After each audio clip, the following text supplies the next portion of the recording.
The boardroom at Meridian Financial hummed with quiet authority on that crisp Thursday morning. 12 directors seated around a gleaming conference table that probably cost more than most people's cars, morning coffee steaming in bone china cups while the Chicago skyline provided a dramatic backdrop through floor-to-ceiling windows.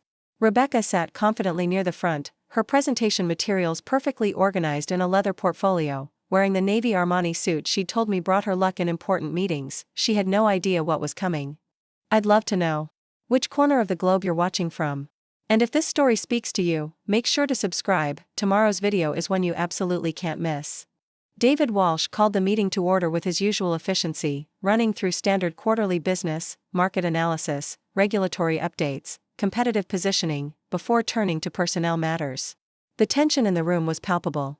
Everyone knew this meeting would determine not just my future, but the direction of our entire division. As you know, we've been evaluating candidates for the senior portfolio manager position, David began, his voice carrying the weight of corporate authority. This decision has been complicated by some concerns that have come to light, but we want to make the best choice for our clients and our company. Rebecca, would you like to present the client relations overview first? Rebecca stood smoothly, every inch the polished executive who had conquered every room she'd ever entered. She commanded attention effortlessly, her voice carrying the perfect balance of confidence and humility as she launched into her presentation about client satisfaction metrics and relationship management strategies. Our success comes from one fundamental principle, she said, clicking through slides showing impressive retention rates and client feedback scores. Trust. Our clients don't just invest their money with us, they invest their futures, their children's educations, their retirement dreams. They need to know they're working with people of absolute integrity and reliability. She paused for effect, meeting each board member's eyes deliberately. That's why character matters as much as competence in leadership roles. Technical skills can be taught, but integrity is something you either have or you don't. The irony of her words hung in the air like incense, heavy and suffocating. The board nodded approvingly as she highlighted team achievements and outlined her vision for expanded client services, painting herself as the natural choice for leadership during challenging transitions. In times of uncertainty, she concluded, clients need stability. They need leaders they can trust completely, without question or doubt. She returned to her seat with a satisfied smile, flashing me a subtle look that said she knew exactly what she'd done to my reputation over the past few months. David then introduced me for the quarterly performance overview, his tone carefully neutral. Sarah will now present our portfolio performance metrics and client satisfaction data. I stood calmly, connecting my laptop to the main display with steady hands. The first slides showed standard portfolio metrics, returns, risk assessments, client retention rates. My numbers were exceptional, as always, but I knew that wasn't going to be enough. Not anymore. These numbers reflect the hard work and dedication of our entire team, I began, my voice steady and professional. But as Rebecca just mentioned, success in financial management isn't just about returns. It's about trust, transparency, and ethical conduct in every aspect of our business. I clicked to the next slide, and instead of more performance charts, the screen filled with a high-resolution photograph of Rebecca and Jonathan Pierce at Northside Tavern, documents clearly visible between them on the table, their body language unmistakably conspiratorial. The room went dead silent. You could have heard a pin drop on the marble floor. This image was taken 3 weeks ago, I continued, my voice never wavering despite the electricity I could feel crackling through the room. It shows our Director of Client Relations meeting secretly with Jonathan Pierce, a senior partner from Hammond & Associates, our primary competitor. This was one of 7 documented meetings over the past 2 months. Rebecca's face drained of color so quickly I thought she might faint, her confident posture crumbling like a house of cards as she stared at the screen in shock. Her mouth opened and closed soundlessly, like a fish gasping for air. I clicked again. And email headers appeared showing correspondence between Rebecca's corporate account and Curtis Webb Investigations. These emails detail payments totaling $3,500 made to a private investigator for the purpose of gathering personal information on colleagues, including fabricated reports designed to damage their professional reputations. Board member Patricia Williams leaned forward sharply, her reading glasses reflecting the light from the display. Are you suggesting corporate espionage and systematic character assassination? I'm not suggesting anything, I replied calmly, feeling a surge of vindication flow through me like electricity. I'm presenting documented evidence of criminal behavior that has been occurring within our organization. The next slides methodically laid out the financial evidence, Rebecca's hidden debts, her use of confidential client information for personal hashtags. She spread rumors about my personal life, until I revealed hers to the entire board. The 32nd floor of the Meridian Financial Tower offered a commanding view of downtown Chicago's bustling streets. Lake Michigan stretched endlessly beyond the glass, its surface catching the morning light like scattered diamonds. I sat in the marble-clad conference room, reviewing quarterly reports while our senior management team filtered in for the Monday morning meeting. The promotion to senior portfolio manager was finally within reach after 3 years of consistent performance and client satisfaction ratings that topped our entire division. My portfolio had generated a 23% return over the past year, well above industry standards, and my client retention rate was an impressive 97%. I'd worked 60-hour weeks, sacrificed weekends, and turned down social invitations to build the kind of track record that spoke for itself. Or so I thought. Rebecca Martinez swept into the room with her trademark confidence, designer heels clicking against the polished marble floor. Her auburn hair was perfectly styled in a way that probably cost more than my monthly car payment, not a strand out of place, and she carried herself with the authority of someone who had mastered the art of corporate politics. At 35, she was only 2 years older than me, but she moved through the corporate world like she owned it. As the director of client relations, she commanded respect from everyone in the room, including me, at least initially. Her Stanford MBA was framed prominently in her corner office, and she had a way of making even seasoned executives defer to her judgment on client matters. "Sarah," she said, sliding into the leather chair beside me with a warm smile that seemed to light up her entire face. "Congratulations on the Morrison account renewal. That was absolutely brilliant work. The way you restructured their portfolio during that market volatility was masterful." Her praise felt genuine, and I found myself relaxing for the first time in weeks. Rebecca had been nothing but supportive since joining our team 6 months earlier, offering strategic advice and seeming genuinely invested in my success. She'd even invited me to lunch several times, asking about my background, my goals, my personal life. I'd been flattered by the attention from someone so accomplished and well-connected. Looking back, I realized those conversations weren't bonding, they were reconnaissance. What I didn't know was that she had already started her campaign against me. It began subtly, the way poison always does. A concerned whisper to our CEO, David Walsh, about my recent behavior changes. A casual mention to HR about potential, personal issues affecting my work quality. She painted herself as the worried colleague, just looking out for the team's best interests. The first crack appeared during my performance review with David 3 weeks later. He sat across from his massive mahogany desk, my file open between us, but his expression was different than usual. Instead of the encouraging tone I expected, after another stellar quarter, there was hesitation in his voice, a distance that hadn't been there before. "Sarah, you know I value your contributions to this company immensely," he began carefully, his fingers drumming against the desk. "Your numbers are exceptional, as always. But I've been hearing some concerns about your reliability lately. Missing important client calls, leaving early, some personal matters affecting your focus?" My stomach dropped like an elevator with cut cables. None of it was true. I'd never missed a client call, my calendar was religiously maintained, and I prided myself on being available 24/7 for our high-net-worth clients. My hours were impeccable, often arriving before 7 a.m. and rarely leaving before 7 p.m. And my personal life was stable, almost boringly so. I lived alone in a modest Lincoln Park apartment, had a small circle of close friends, and my biggest vice was an occasional glass of wine while watching Netflix. "I'm sorry, David, but I think there's been a serious misunderstanding," I said, my voice steady despite the confusion churning in my chest. "My attendance record is spotless, and my client satisfaction scores are the highest in the division. Could you tell me specifically what calls I've supposedly missed?" He held up a hand, his expression uncomfortable. "I'm not questioning your numbers, Sarah. They speak for themselves, and they're outstanding. But leadership isn't just about performance metrics. It's about stability, reliability, being someone the team can count on through any situation. And lately?" He trailed off, shaking his head. The meeting ended with vague warnings about perception and team cohesion. I walked back to my desk feeling like I'd entered an alternate reality where my 3 years of dedication and proven results suddenly meant nothing. That night, I sat in my Lincoln Park apartment, staring at the city lights through my floor-to-ceiling windows. The promotion I'd worked toward for years suddenly felt like it was slipping through my fingers, and I had no idea why. I pulled up my performance metrics on my laptop, scrolling through client feedback forms filled with praise, attendance records showing perfect punctuality, and quarterly reviews that had consistently rated me as exceeding expectations. The rumors escalated quickly after that, growing more specific and more damaging. Rebecca's campaign became more aggressive, more personal, and more sophisticated. She started spreading whispers about fictional drinking problems, claiming she'd smelled alcohol on my breath during morning meetings. She invented relationship drama, suggesting to colleagues that I was going through a messy breakup that was affecting my judgment. She created supposed financial troubles, implying that I was making risky personal investments with insider knowledge. A lot of love and effort went into bringing this story to life. If you're enjoying it, we'd be so grateful if you'd subscribe to our channel. Now, back to where we left off. Each lie was crafted carefully, just believable enough to plant seeds of doubt without being obviously false. Rebecca understood that in corporate environments, perception often mattered more than reality, and she was systematically poisoning everyone's perception of me. She cornered colleagues in the break room, speaking in hushed, concerned tones about my declining stability.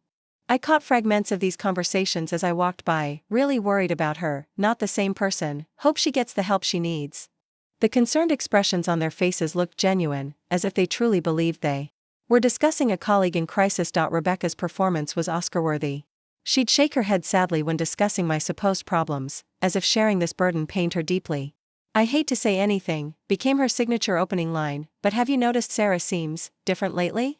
I'm just concerned about her well-being." The worst part was watching my colleagues' attitudes shift. People who had once greeted me warmly now offered polite nods.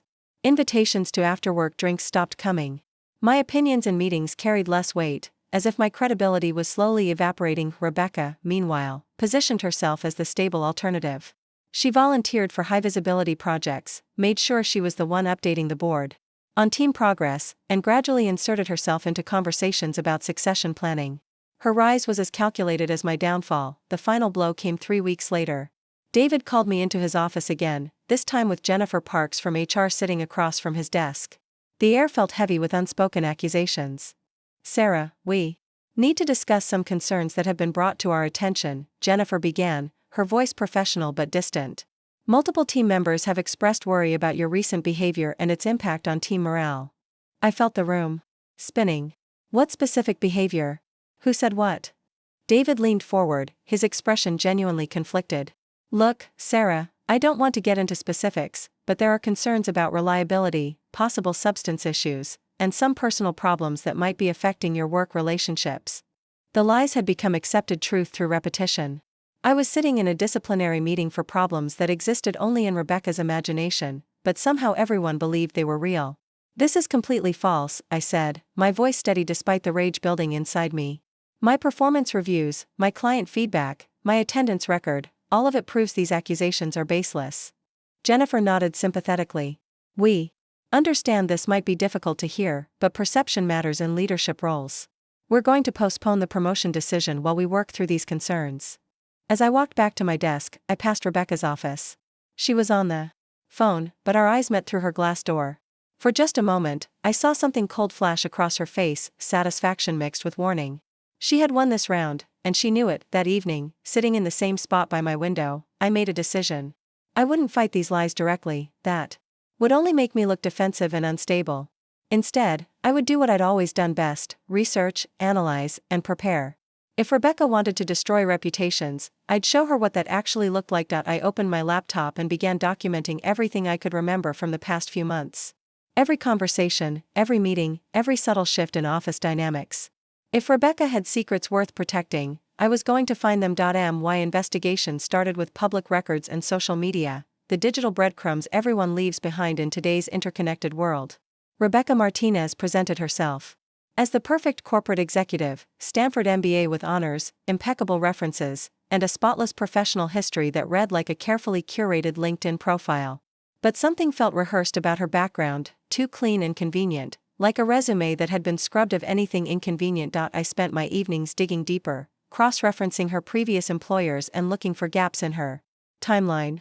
The first red flag appeared in her employment history: a suspicious 6-month gap between leaving Goldman Sachs in New York and joining a boutique firm in San Francisco.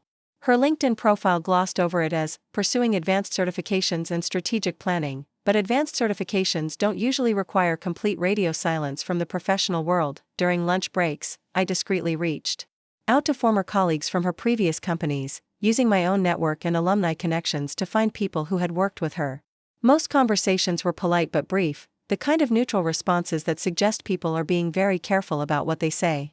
But one contact from her Goldman Sachs days, Maria Santos, agreed to meet me for coffee at a small cafe in The Loop.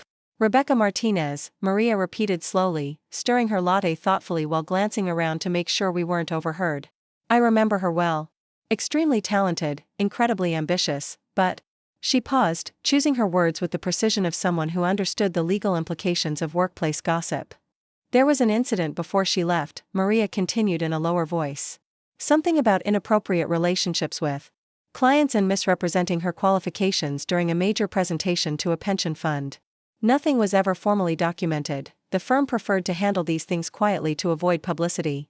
But she resigned pretty quickly after that, and there were some NDAs involved. The pieces started forming a picture. Rebecca's perfect facade was built on a foundation of carefully buried mistakes and strategic departures before consequences could catch up. She was skilled at reinventing herself, moving to new cities and new companies where her past couldn't follow. I expanded my research to our current workplace, paying closer attention to her behavior patterns and daily routines. She was always the last to leave on Wednesdays, claiming she was working late on client reports and strategic planning. She'd made a point of mentioning it to David several times, painting herself as the dedicated employee who went above and beyond, but the security logs I quietly accessed through my IT connections, courtesy of my friendship with Kevin Walsh, the systems administrator who had always appreciated my help with his portfolio planning, showed her badge leaving the building at 6 p.m. sharp every Wednesday. Where was she spending those extra 3 hours she was claiming as overtime? The answer came through an unlikely source, Tyler Brooks, one of our junior analysts who worked part-time as a bartender at trendy spots downtown to pay off his student loans. During a casual conversation by the elevator, he mentioned seeing Rebecca regularly at Northside Tavern on Wednesday nights.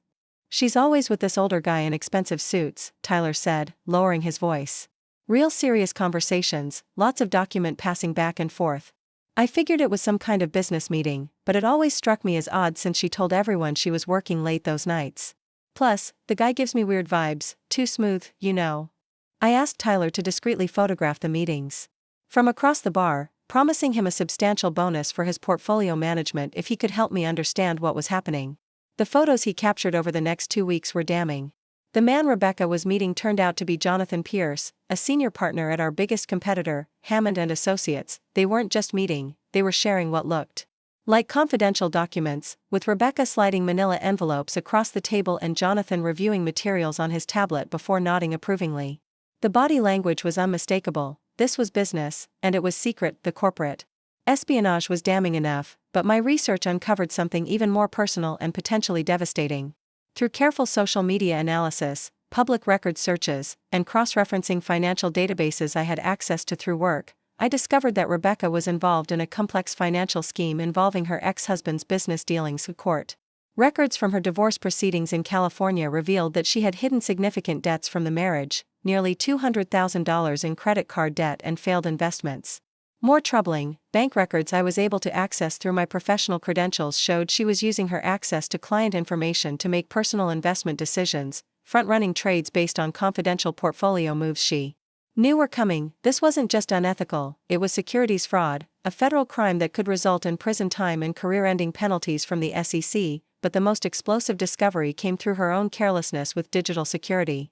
Rebecca had been using her corporate email account to communicate with a private investigator named Curtis Webb, paying him $500 per week to dig up dirt on several colleagues, including me. The email trail, which I accessed through a combination of IT favors and her predictable password patterns, showed she'd been systematically targeting anyone she saw as competition for advancement. The emails were a masterclass in manipulation. Need more personal details on Sarah Chen, financial troubles, relationship issues, anything that could affect professional judgment, read one message. Another, fabricate concerns about reliability if necessary. Need documented complaints from multiple sources. Curtis Webb, it turned out, was a disgraced former detective who had lost his license for evidence tampering but continued operating as a private consultant for people willing to pay for services that skirted legal boundaries. Rebecca's payments to him were documented through both email receipts and bank transfers I was able to trace. I printed everything, organized it into neat folders with tabs and timelines, and stored copies in multiple secure locations: my apartment safe, a safety deposit box, and encrypted cloud storage. For weeks, I watched Rebecca continue her campaign against me, spreading new rumors about my supposed erratic behavior and concerning personal choices, while positioning herself as the stable, trustworthy alternative each lie she told was another nail in her own coffin, and she had no idea the hammer was already raised above her head. The irony wasn't lost on me. While she was destroying my reputation with fictional scandals, she was living a real scandal that would devastate her career and possibly land her in federal prison. Her entire existence was built on deception, from her hidden past to her current criminal behavior. My opportunity came when David announced the quarterly board meeting where they'd be discussing personnel changes and the postponed promotion decision. Rebecca had been lobbying hard to be considered for the senior portfolio manager position, positioning herself as the stable alternative to my supposed unreliability. She'd even prepared a presentation on leadership continuity during organizational transitions. She had no idea that I'd been invited to present our team's quarterly performance to the board, a last-minute addition to the agenda that David had mentioned casually, almost apologetically, the day before the meeting. Just a brief overview of your portfolio performance and client satisfaction metrics, he'd said, seeming slightly uncomfortable. Nothing formal, but the board likes to hear directly from our team leads occasionally, especially given the recent concerns. I smiled and accepted graciously, not mentioning that I'd already prepared extensively for this unexpected opportunity. Rebecca would be attending the meeting to present the client relations overview, confident in her campaign's success and completely unaware of what was about to unfold. The night before the meeting, I sat in my apartment one final time, reviewing the evidence I'd gathered with the methodical precision that had made me successful in portfolio management. Financial records showing securities fraud, email trails documenting character assassination campaigns, photographs proving corporate espionage, witness statements from former colleagues, everything needed to expose the truth about Rebecca Martinez. Tomorrow, she would learn the difference between spreading rumors and facing facts, between building a career on lies and watching it crumble under the weight of documented truth. The boardroom at Meridian Financial hummed with quiet authority. 12 directors seated around a gleaming conference table, morning coffee steaming in bone china cups. Rebecca sat confidently near the front, her presentation materials perfectly organized, wearing the navy suit she'd told me brought her luck in important meetings. She had no idea what was coming. David Walsh called the meeting to order, running through standard quarterly business before turning to personnel matters. As you know, we've been evaluating candidates for the senior portfolio manager position. Rebecca, would you like to present the client relations overview first? Rebecca stood smoothly, every inch the polished executive. She launched into her presentation about client satisfaction metrics and relationship management strategies, her voice carrying the confidence of someone who believed she'd already won. The board nodded approvingly as she highlighted team achievements and outlined her vision for expanded client services. Our success comes from trust, she concluded, meeting each board member's eyes deliberately. Clients need to know they're working with people of absolute integrity and reliability. That's why character matters as much as competence in leadership roles. The irony of her words hung in the air as she returned to her seat, flashing me a subtle smile that said she knew exactly what she'd done to my reputation over the past few months. David then introduced me for the quarterly performance overview. I stood calmly, connecting my laptop to the main display. The first slides showed standard portfolio metrics, returns, risk assessments, client retention rates. Nothing unexpected. These numbers reflect the hard work of our entire team, I began, my voice steady and professional. But success in financial management isn't just about returns. It's about trust, transparency, and ethical conduct in every aspect of our business. I clicked to the next slide. Instead of more performance charts, the screen filled with a photograph of Rebecca and Jonathan Pierce at Northside Tavern, documents clearly visible between them on the table. The room went dead silent. This image was taken 3 weeks ago, I continued, my voice never wavering. It shows our director of client relations meeting secretly with a senior partner from Hammond & Associates, our primary competitor. This was one of 7 documented meetings over the past 2 months. Rebecca's face drained of color, her confident posture crumbling as she stared at the screen in shock. I clicked again. Email headers appeared showing correspondence between Rebecca's corporate account and Curtis Web Investigations. These emails detail payments made to a private investigator for the purpose of gathering personal information on colleagues, including falsified reports designed to damage their professional reputations. Board member Patricia Williams leaned forward sharply. Are you suggesting corporate espionage and character assassination? I'm not suggesting anything, I replied calmly. I'm presenting documented evidence. The next slides methodically laid out the financial evidence, Rebecca's hidden debts, her use of confidential client information for personal. The next slides methodically laid out the financial evidence, Rebecca's hidden debts, her use of confidential client information for personal trades, and the paper trail connecting her to multiple SEC violations. Each revelation hit the room like a physical blow, the tension escalating with every click of my presentation remote.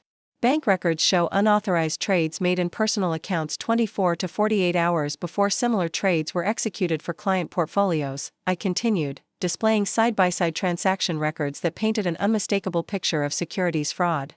This pattern occurred 17 times over the past 4 months, generating approximately $47,000 in illegal profits. The numbers were devastating, but the personal betrayal was even worse. I advanced to a slide showing the email correspondence. With Curtis Webb, reading directly from Rebecca's own words, need more personal details on Sarah Chen, financial troubles, relationship issues, anything that could affect professional judgment. Board Chairman Robert Hayes leaned back in his leather chair, his expression darkening with each piece of evidence. His voice carried decades of corporate authority when he finally spoke. Ms. Martinez, these are extremely serious allegations involving federal crimes. Do you have any response to this evidence? Rebecca finally found her voice, standing on unsteady legs that seemed barely able to support her weight. Her face was pale except for 2 bright red spots on her cheeks, and her hands trembled as she gripped the edge of the conference table. This is fabricated, she stammered, her usual composure completely shattered. Sarah has been unstable for months, everyone knows that. She's been drinking, missing work, having personal problems that are affecting her judgment. Ask anyone on the team, according to whom? I asked quietly, advancing to a slide showing Rebecca's payment records to Curtis Webb. According to reports from a private investigator you hired to create false information about my personal life? The silence stretched painfully as board members processed the evidence. Some were shaking their heads in disgust, others were taking notes furiously, and Patricia Williams was already reaching for her phone, probably to call legal counsel. The drinking problems, the missed calls, the personal drama, all of it was fabricated, I continued, my voice gaining strength. Every rumor, every concern, every whispered doubt was created by someone who was actively committing the very crimes she accused others of being capable of. Rebecca's perfect facade was dissolving in real time, revealing the desperate manipulator. Underneath. She looked around the room frantically, searching for an ally, a sympathetic face, anyone who might still believe her carefully constructed lies. You have to understand, she said, her voice cracking with desperation. I was trying to protect the company. Sarah's been erratic, unreliable, stop. Board Chairman Hayes' voice cut through her protestations like a blade. Ms. Martinez, given the severity of these allegations and the documented evidence presented, you are suspended immediately pending a full investigation. Security will escort you from the building. Within 30 minutes, Rebecca was clearing out her desk under the watchful eyes of 2 security guards while HR representatives documented every item she removed.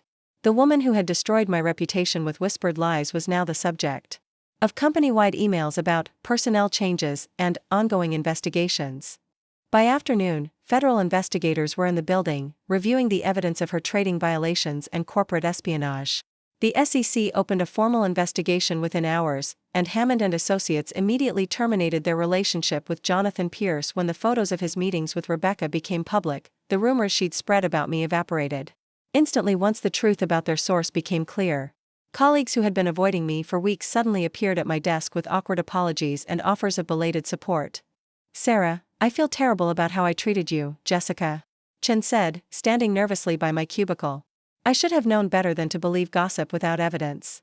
David Walsh stopped by my office that evening, his expression a mixture of apology and admiration. Sarah, I owe you a profound apology. We all do. The way this company treated you based on unsubstantiated rumors was inexcusable. He paused, choosing his words carefully. The promotion is yours, of course, effective immediately. But more importantly, I want you to know that your integrity under pressure has shown exactly the kind of leadership this company needs. Your methodical approach to uncovering the truth, your restraint in how you handled the situation, that's the character we want in our senior management. 3 months later, I stood before the same boardroom as senior portfolio manager, presenting our division's record-breaking quarterly results.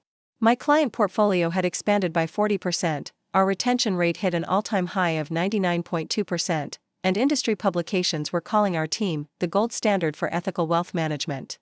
Through the glass walls, I could see the Chicago skyline stretching toward Lake Michigan, the city lights beginning to twinkle in the twilight like scattered diamonds. The view from the senior management floor was even better than I'd imagined. My phone buzzed with a text from an unknown number. "You destroyed my career over office politics. I hope you're proud of yourself. Some of us have families to support." I stared at the message for a moment, noting how Rebecca still couldn't take responsibility for her own actions. Even now, facing federal charges and professional ruin, she was trying to play the victim. I deleted the message without responding. She still didn't understand the difference between office politics and personal integrity. She'd built her rise on lies and manipulation, destroying others to elevate herself, while I'd built my career on competence and character. When the truth finally came out, only one of those foundations proved strong enough to last. The city lights sparkled beyond the boardroom windows, and for the first time in months, I felt something I hadn't experienced since this whole ordeal began: complete peace of mind. My reputation was my own again, built on truth instead of rumors, and no one could take that from me. 6 months later, I received a copy of the Chicago Tribune business section in my mail. The headline read, "Former financial executive sentenced to 18 months for securities fraud." Rebecca's mugshot stared back at me from the page, her once perfect appearance now hollow and defeated. The article detailed her guilty plea, the $200,000 in fines, and her permanent ban from the securities industry. It mentioned that she'd lost her home, her savings, and custody of her children in the divorce proceedings that followed her arrest. I felt no satisfaction in her downfall, only the quiet certainty that justice had been served. She'd tried to destroy innocent people to cover her own crimes, and the truth had eventually caught up with her. As I folded the newspaper and set it aside, I reflected on everything I'd learned. In corporate America, perception often matters more than reality, but only temporarily. Eventually, the truth has a way of surfacing, and when it does, those who built their careers on lies find themselves with nothing left to stand on. The future looked exactly as bright as I'd always believed it could be, and this time, I knew it was built on something unshakable: the truth. Looking for more? We've got 2 amazing stories ready for you right on screen. If this one touched you, these are absolutely worth your time. Click to watch them now. And hey, subscribe and hit that bell to never miss our latest uploads.